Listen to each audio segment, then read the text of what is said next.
اور یہاں پر آپ کو بڑی خبر سے اپڈیٹ کریں گے۔ ناروال سے نمائندہ محمد فاروق کی رپورٹ کے مطابق مرکزی جمعیت اہل حدیث یوتھ فورس اساتذہ اور اسٹوڈنٹ فیڈریشن کے زیر اہتمام اظہار تشکر کے لیے افواج پاکستان زندہ باد ریلی کا انعقاد کیا گیا۔ جگہ جگہ ریلی کا والہانہ استقبال کیا گیا، پھولوں کی پتیاں نچھاور کی گئی، گلے میں مالا ڈالی گئیں، مٹھائیاں اور سموسے بھی تقسیم کیے گئے۔ ریلی میں مختلف تنظیمات کے نمائندگان اور سول سوسائٹی نے بھی شرکت کی۔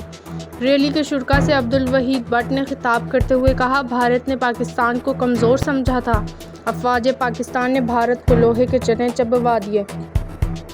آج پاکستان میں جشن اور بھارت میں سوگ ہے۔